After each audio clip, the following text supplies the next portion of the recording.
दिन की मोए डरनी लागे, दिन की मोए डरनी लागे, ये लज्जा रयक नाही रे संतो, यो सौदा फिर नाही, यो सौदा फिर नाही रे संतो, यो सौदा फिर नाही। कुल परिवार तेरा सकल कबीला, कुल परिवार तेरा सकल कबीला, मसलत एक ठहराई रे संतो, यो सौदा फिर नाही, यो सौदा फिर नाही रे संतो, यो सौदा फिर नाही। बांध पिंजड़ी आगे धर लिया, बांध पिंजड़ी आगे धर लिया, फिर मरघट को ले जाई रे संतो, यो सौदा फिर नाही, यो सौदा फिर नाही रे संतो, यो सौदा फिर नाही। अग्नि लगा दिया जद लंबा, अग्नि लगा दिया जद लंबा, फूक दिया उस ठाही रे संतो, यो सौदा फिर नाही, यो सौदा फिर नाही रे संतो, यो सौदा फिर नाही। पुराण बांध फिर पंडित आए, पुराण बांध फिर पंडित आए, पाछे गरुड़ पढ़ाई रे संतो, यो सौदा फिर नाही, यो सौदा फिर नाही रे संतो, यो सौदा फिर नाही। नर से तू पशुआ कीजे, नर से तू पशुआ कीजे, गद्दा बैल बनाई रे संतो, यो सौदा फिर नाही, यो सौदा फिर नाही रे संतो, यो सौदा फिर नाही। ये 56 भोग कहाँ मन बोरे, 56 भोग कहाँ मन बोरे, कहीं कुरडी चरने जाई रे संतो, यो सौदा फिर नाही, यो सौदा फिर नाही रे संतो, यो सौदा फिर नाही। प्रेतशिला पे जा बिराजे, प्रेतशिला पे जा बिराजे, पितरों पिंड भराई रे संतो, यो सौदा फिर नाही, यो सौदा फिर नाही रे संतो, यो सौदा फिर नाही। बहुर श्राद्ध खान को आए, बहुर श्राद्ध खान को आए, काग बहे कलमाही रे संतो, यो सौदा फिर नाही, यो सौदा फिर नाही रे संतो, यो सौदा फिर नाही। जय सतगुरु की संगत करते, जय सतगुरु की संगत करते, ये सकल कर्म कट जाई रे संतो, यो सौदा फिर नाही, ये सौदा फिर नाही रे संतो, यो सौदा फिर नाही। सुरत नृत मन पवन पियाना, सुरत नृत मन पवन पियाना, शब्द शब्द समाई रे संतो, यो सौदा फिर नाही, यो सौदा फिर नाही रे संतो, यो सौदा फिर नाही। गरीबदास गलतान महल में, गरीबदास गलतान महल में, मिले कबीर गुसाई रे संतो, यो सौदा फिर नाही, यो सौदा फिर नाही रे संतो, यो सौदा फिर नाही। अब परमात्मा ने आके क्या याद दिलाया हमारे को, मनुष्य जीवन का मिलना। और पुण्यात्माओं, ये वो भक्ति युग, ये मोक्ष टाइम है, मोक्ष समय, मनुष्य जीवन का मिलना और तत्वदर्शी संत की प्राप्ति।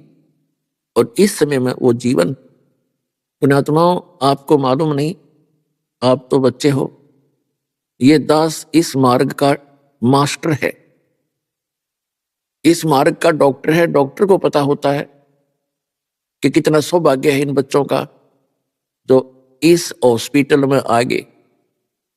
ये वो हॉस्पिटल है पुण्यात्माओं, विश्व में एकमात्र जहां पर जन्म मरण के रोग का कंप्लीट क्योर होता है, कंप्लीट ट्रीटमेंट है। और सभी पुण्यात्माएं इसी रोग से ग्रस्त हैं, इंक्लूडिंग ब्रह्मा विष्णु महेश जी तक, दुर्गा तक, ब्रह्म सरपुरुष तक और पर ब्रह्म अक्षर पुरुष तक इसी जन्म मरण के इस दीर्घ रोग से ग्रस्त।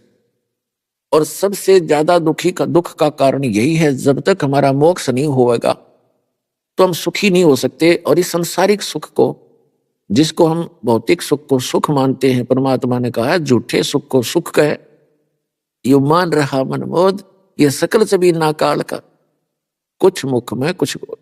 उसके लिए, इसे बचने के लिए परमात्मा याद दिलाते हैं स्वयं ही।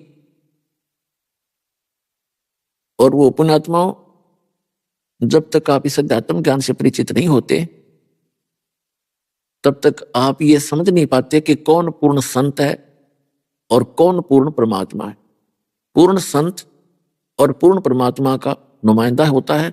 ये दोनों आपको जब उपलब्ध हो जाते हैं तो आपके पुण्य कर्मों की कोई कमी नहीं। पूर्व जन्म के पुण्य कर्म दो प्रकार के होते हैं। एक तो जिन्होंने पिछले जन्मों में धर्म ज्यादा कर रखा हो, भक्ति पुण्य जो होते हैं, भक्ति के जो शुभ कर्म जिनको कहते हैं, दो प्रकार के होते हैं। एक तो जिसने पूर्व जन्म में बहुत ज्यादा धर्म कर रखा है, दान धर्म कर रखे और भक्ति भी कर रखी है, और एक ने भक्ति भी कर रखी है लेकिन पुण्य ना बने पिछले जन्मों में। तो आज एक तो सेठ बना हुआ है, गाड़ियों में चलता है, और उसको भी ये भक्ति प्राप्त होगी, सतलोक आश्रम बरवाला जिला हिसार हरियाणा वाली। और साथ में एक बिल्कुल गरीब मजदूर व्यक्ति है और उसको भी यहाँ शरण मिल गई। तो उनके जो भक्ति सत्र के यानी पिछले जन्म के जो नाम की कमाई तो दोनों की एक जैसी है, सिर्फ केवल अंतर है उस पिछले जन्म के किए हुए धर्म, दान धर्म का वो कमी। तो वो कमी आनी नहीं करती प्राणी, वो है तो कोई दिक्कत नहीं, ना है तो भी कोई आवश्यकता नहीं। और वो जिसके पास पूर्व जन्म की दोनों अच्छी कमाई थी, यानी धर्म वाली भी और मंत्र जाप वाली भी, वो हानि पा सकता था, क्योंकि जिसके पास ये भौतिक सुविधाएं हैं ये परमात्मा से दूर करती हैं, उसके लिए तो वो हानिकारक हो सकती थी। लेकिन जिसके पास ये पूर्व जन्म के पुण्य नहीं थे उसको तो कष्ट ही कष्ट आने थे, जो संसारिक कष्ट हम मानते। तो उन कष्टों के आने से फिर वो कोशिश करता है कहीं मुझे धन मिले ताकि मैं सुखी हूं।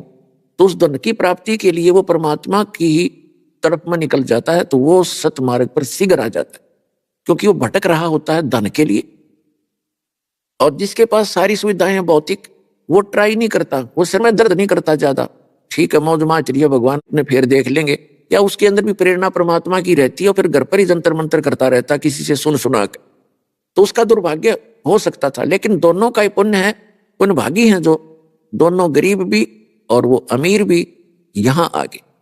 और दुर्भाग्य उनका जो गरीब भी हैं और अमीर भी हैं और यहां नहीं आ रहे, तो दुर्भाग्य उनका। तो आपका जो सौभाग्य है, आपके पुण्य कर्म है, वो कलम तोड़ हैं। धन्य आपके माता पिता जिनसे जन्म हुआ, आपको ऐसे समय में मनुष्य जीवन मिल गया और ये सच्चा मार्ग मिल गया। एक सांस की कीमत कितनी बताते हैं। तो इस प्रकार आपका सौभाग्य पुण्यात्माओं के आप परमात्मा के चरणों में आगे। तो यहाँ क्या याद दिलाया जाता है कि ये सौदा फिरना ही संतो, यो सौदा फिरना ही।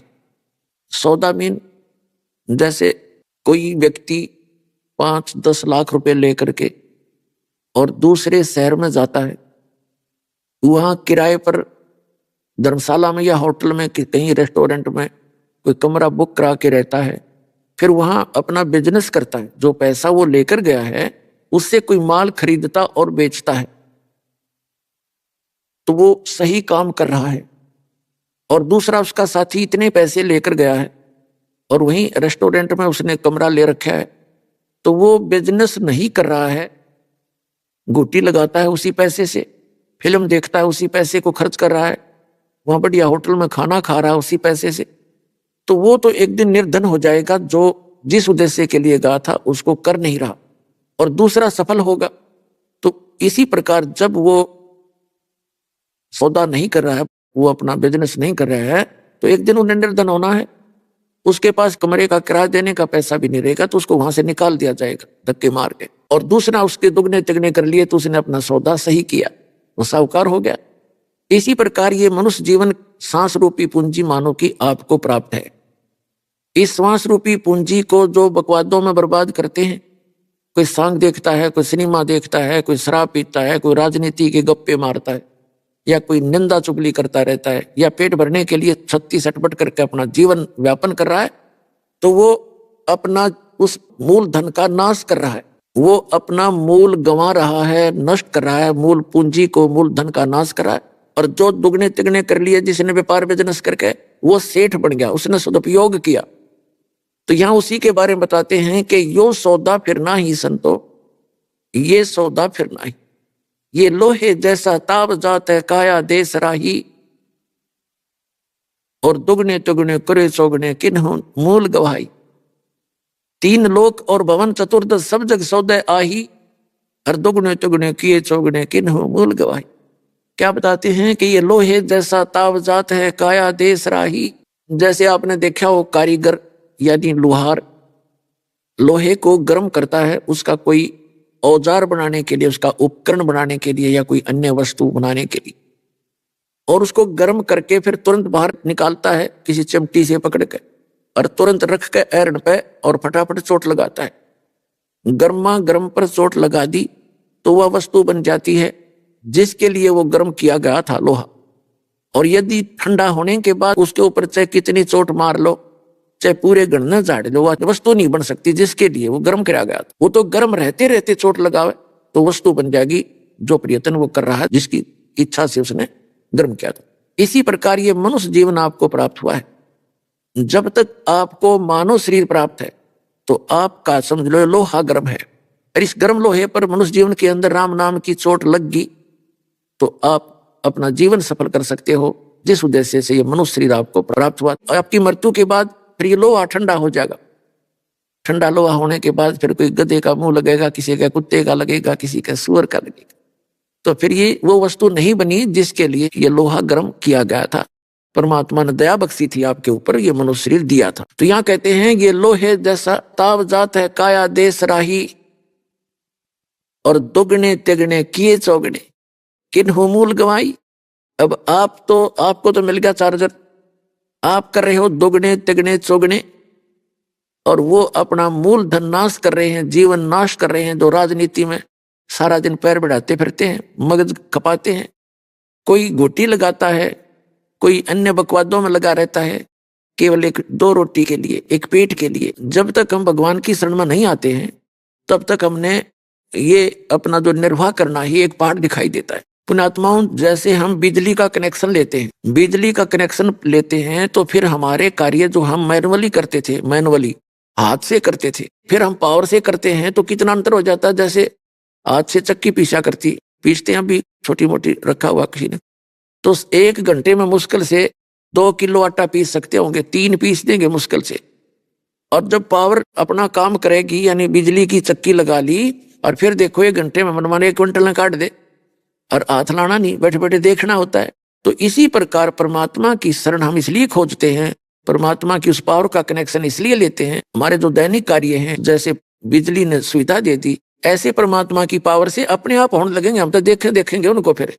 तो जब तक हमें पूर्ण परमात्मा नहीं मिलते, जब तक हमें वो पूर्ण पावर नहीं मिलती और उस पावर का कनेक्शन देने का अधिकारी नहीं मिल रहेगा, तब तक हम इस संसारिक कष्टों से जूझते रहते हैं, कोशिश भी करते हैं अपने सतर की, लेकिन हम फिर भी दुखी ही रहते हैं।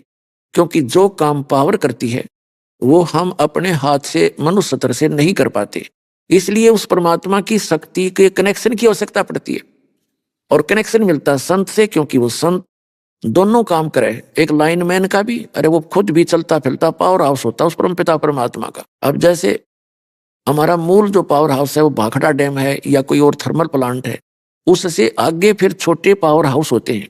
उन छोटे पावर हाउसों से गांव में, नगर में, शहर में आपको वो बिजली मिलती है, कनेक्शन मिलता है पावर का। जो आपके गांव के निकट जो पावर हाउस है उसका कनेक्शन मेन पावर हाउस से होता है, तभी उसमें वो पावर आती है। तो इसी प्रकार वो संत उस परम पिता परमात्मा का कनेक्टेड पावर हाउस होता है, और उससे कनेक्शन लेने के बाद फिर आपके घरों में आसानी से वो पावर आएगी। और फिर आपने उसको सुचारू रखना, उस कनेक्शन को कटने नहीं देना है। फिर आप ठाठ करिए, उस लाभ उठाओ उसका। तो ऐसा जो कनेक्टेड कनेक्शन जो पावर हाउस है, ये दास है इस विश्व में। ये आपके जचियो से ना जचियो, वास्तव में एक दिन सिद्ध भी होगी कि आज के दिन उस परम पिता परमात्मा ने इस दास को भेज रखा है। ये सब प्रमाण भी होंगे और सब सदग्रंथों से भी बात सत्य होगी कि इस दास के अतिरिक्त वो सत भक्ति नहीं है।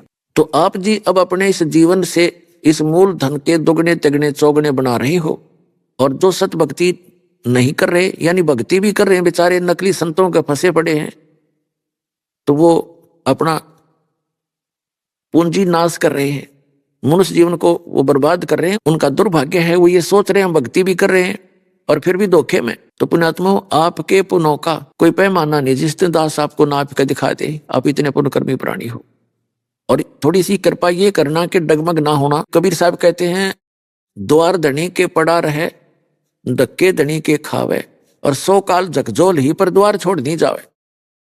सबसे बड़ा फार्मूला है इस सन्माने के बाद, क्योंकि कुछ एक ऐसे कष्ट होते हैं कि आपने नाम लेना हुआ और उधर से आपको कोई ऐसा झटका लग गया तो आप उससे विचलित हो जाते हैं। आप ये भूल जाते हैं कि यदि परमात्मा की शरण में आने के बाद भी ये इतनी हानि होगी, यदि शरण में ना होते तो ना जाने के बिजली गिराओ। अब जैसे एक बहन है, अभी आती है सत्संग में, उसका नाम है श्यामा दीक्षित।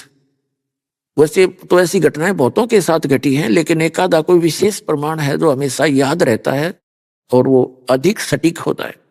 उसको पहले कहते भी रहे थे, हमारी एक बहन नाम ले रखा था, हमारी शिष्या उसके निकट रहती थी, बहुत समझाने की चेष्टा करती थी, आप दीक्षा ले लो, हमारे गुरुजी के पास आ जाओ, मैं बहुत दुखी थी, मैं जो कितना सुखी होगी। तो वो कहती थी कि मैं भी सुखी हूँ, कोई दिक्कत नहीं, सारी मौज है हमारे पास, कोई दिक्कत नहीं। और मैं तो दुर्गा माता शेरा वाली की पुजारन हूँ, बचपन से लगी थी पूजा करने, मैं उसको छोड़ नहीं सकती। आपके गुरु की शरण में जाने से अन्य देवताओं की पूजा बंद करनी पड़ती है। बहुत बार समझाया, नहीं मानी, 2-3 वर्ष निकल गए। तो 1-2 वर्ष के अंदर उनका सर्वनाश हो गया। 2 दुकानें थी, वो भी गिरवी बैंक के, मकान भी गिरवी बैंक के, और उसके पति की किसी झूठे केस के अंदर वो पनिशमेंट होगी, उसको जेल होगी। और फिर वो बहन फिर कुदरती जाना हो गया उसके पास। फिर उसने कहा कि अब तो मान जा तू, अब तेरी क्या दुर्गति होगी साधना करते करते। उसको लगभग 30 लाख की हानि होगी, आज से 10-12 वर्ष पहले की बात है। वो फिर भी ना मानी। देख कर्म कितने बिगड़ गए इंसान के।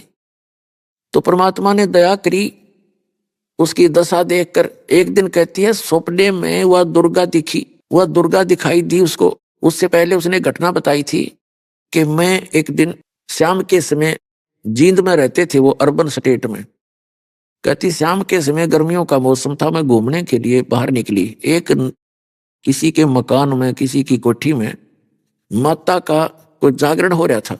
तो मैं बड़ी खुशी हुई, क्योंकि मेरा तो इष्ट ही दुर्गा की थी। जाकर बैठ गई पीछे ने, बहुत सी बहनें भगत भाई बैठे थे। तो एक माई में, एक बहन के अंदर वह माता बोल रही थी, कुछ कुछ कह रही थी। मैं जब जाकर बैठी तो मुझे आवाज लगाई कि श्यामा, कौन है श्यामा, खड़ी हो जा। मैंने सोचा मैं तो प्रथम बार यहाँ आई हूं, मुझे कोई नहीं जानता, कोई और श्यामा होगी। तो काफी देर जब कहा कि भाई खड़े हो, माता पुकार रही है, श्यामा कौन है, खड़ी हो जा, तब मैं खड़ी होगी। मुझे आगे बुलाया, कहा कि तू मेरी परम भक्त है। वह माता बोली इस बहन में, और तू मेरी 14 महीने ये जोत लगा, अखंड जोत लगा, तेरा बेड़ा पार हो जाएगा। तो वो कह रही थी उस 14 महीने मैंने उस माई की जोत, उसके कहने से, माता के कहने से जोत लगानी शुरू करी। अब बताती है वो बाद में जब उसकी 92 होली, न्यू बोली वो माता तो न्यू कहती 14 महीना में तेरा बेड़ा पार हो जाएगा। उन 14 महीनों में मेरा बेड़ा गर्क हो गया, सारा नाश हो गया, सर्वनाश जो है अगर किसी का। तो फिर एक दिन वो हमारी जो शिष्या थी बहन, वो फिर गई उसके पास, कहने लगी अब तो मान जा तू। फिर भी ना मानी, न्यू बोली नहीं, माता नहीं छोड़ सकती, चाहे कुछ हो जाए। अब परमात्मा ने दया करी, वो दुर्गा दिखाई दी उसको स्वप्न में, और कहने लगी श्यामा, तेरा जो कष्ट था प्रारब्ध में लिखा हुआ था तेरे किस्मत में, इसको काटना मेरे बस की बात नहीं थी, और तू वहां चली जा। इस दास का नाम लेकर कहा कि वो कबीर परमात्मा के परम संत हैं, और कबीर परमात्मा तेरा दुख निवारण कर सकता है, तू तेरी जान बच सकती है, तू पुनः स्वस्थ हो सकती है, सारा काम तेरा ठीक हो सकता है। अगले दिन वो उस बहन को ढूंढती फिरे जो उसको बार बार कहा करती थी, स्वयं गई उसके घर पे और कहा बहन आज मैं आपके गुरु जी से उपदेश लूंगी, कबीर साहब की शरण ग्रहण करूंगी। तो वह बहन तो पहले चाह थी, किसी ने आना तो है, बिरानवाटी करवा का आ गया, चलो शुक्र है, बड़ी खुश हुई कि चल। पहले हमारे एक आश्रम था छोटा सा जींद में, वहां रहा करते थे। तो वहां मैं बाहर सत्संग करता था, गांव गांव में जा करके। तो कभी सत्संग ना होते तो वहां जाता था, या संडे को सत्संग करता था, उस संडे के दिन वहां आश्रम में जाता था, बाकी समय बाहर ही सत्संग करता रहता था। मैंने जिस दिन जाना था उस दिन मैं नहीं जा पाया आश्रम में, कोई और काम हो गया मेरे को सत्संग का। तो वो 3 दिन से इंतजार करती हुई मिली मुझे, और वो पहले भी आई थी मेरे पास, वो बहन के कहने से। मैंने उसको बहुत समझाया था, बहन तू नाम ले लो आप, और यहाँ आपको सर्व सुख होगा, संसारिक सुख भी होंगे, मोक्ष भी होगा। तो वो आनाकानी करके चली गई थी, बोली जी मैं देवी को नहीं छोड़ सकती, आपकी सारी बात सही है। तो फिर वो जब मैं पहुंचा उस दिन, वो इंतजार करती पाई, बताया कि ऐसे ऐसे ये बहन दीक्षा लेने आई है। तो मैंने उससे पूछा, माँ बहन अब क्या बात होगी, अब कैसे समझ में आ गई तेरे ये बात, कैसे रजा हुई भगवान की। तब जो बहन उसको लाई थी हमारी शिष्या, वो बताने लगी जी इसका सर्वनाश हो लिया। और इसको जब माता ने कह दिया ना इसको कि मेरे बस का तेरा यो प्रारब्ध के कर्म टालना नहीं था और वहां जा, वहां तेरे को सुख मिलेगा, तब आई है या कर्म ठोकना कति भी ना आओ। तो पुण्यात्माओं, मैंने उसको पहले ये सारी शर्त बताते हैं, ये नहीं करना, ये नहीं करना, ऐसे नहीं करना, जो नियम हमारे हैं, उसको बताया कि बहन जिस दिन आप पहले आए थे और इन्हीं नियमों को देखकर बिदक गए थे कि मैं ना लूना, ये तो घने करड़े नियम है, वो नियम आज भी हैं। तो ये वो बोली जी आज मुझे सारे स्वीकार है, जो कहोगे वही मानोगे। तो पुण्यात्माओं, उस दिन के बाद उन्होंने दीक्षा ली। परमात्मा ने ऐसी दया करी उनके ऊपर, धीरे धीरे धीरे धीरे वो सारा काम ठीक हो गया, पहले से बढ़िया रोजगार चल पड़ा। पुण्यात्माओं, अब उस बहन को फिर ज्ञान हुआ, पूरे परिवार ने दीक्षा ले ली। अब मैंने उससे कहा, बहन आपका सौभाग्य है कि आप जी ने पहले नाम ना लिया। यदि आप पहले नाम ले लेते और फिर ये 30 लाख के नुकसान के स्थान पर आपको 30,000 का भी नुकसान हानि हो जाती, आप इस नाम को त्याग देती कि मैं जब से माता की और अन्य पूजाएं करती थी भगवानों की, मुझे कोई हानि नहीं हुई थी, आज 30,000 की हानि होगी एकदम। आप इस नाम को त्याग देती, और जबकि परमात्मा आपके 30 लाख के नुकसान को 30,000 के नुकसान में टालता। संत शरण में आने से आई टले बला, जब मस्तक में सूली होवा काटे में टल जा। तो उस समय आप ये सोचती कि ले बता अच्छा नाम लिया, आते 30,000 की हानि होगी, और अब आप 30 लाख के नुकसान को सब्र करके बैठ गई, और अब आपको वो 30 लाख भी मिल लेंगे और मोक्ष भी होगा। तो पुण्यात्माओं, ये आपने इन उदाहरणों से दृढ़ होना पड़ेगा। दीक्षा ले ली और कुछ दिन के बाद कोई ऐसी हानि होगी तो ये समझ लेना कि बिजली घनी गिरनी थी, जो परमात्मा की शरण में आकर भी आपको ऊपर इतना दुख आ गया, और ज्यादा होना था। जैसे कई भक्त कहते हैं हमने दीक्षा भी ले रखी है, नाम जाप भी करते हैं, और हम जैसा भी धर्म कर्म बताया गया है वो भी हम कर रहे हैं, पाठ भी करवाते हैं, जोत भी चढ़ाते हैं, और उसके बाद भी कोई हानि हो रही है तो विचलित नहीं होना चाहिए। पुण्यात्माओं, सर्दी का मौसम हो, दिसंबर और जनवरी, हरियाणा, पंजाब, राजस्थान, मध्य प्रदेश, यूपी, तो इनमें सर्दी विशेष पड़ा करे सर्दी के मौसम में। और आप जी ने कोई स्वेटर जर्सी पहन रखी है, उसके बाद भी आपको सर्दी लग रही है, तो बुद्धिमान व्यक्ति ये नहीं सोचेगा कि मैंने स्वेटर भी पहन ली, जर्सी भी पहन ली और फिर भी सर्दी लग रही है, तो क्या वो उस बुद्धिमान व्यक्ति उस स्वेटर और जर्सी को निकाल देगा? जैसे कई नाम छोड़ देते हैं कि मैंने नो भी करा दिया, पाठ भी करा दिया, नाम भी जपता हूं, और फिर भी छोटी मोटी हानि होती ही रहती है। तो नाम छोड़ने से तो और घनी होगी।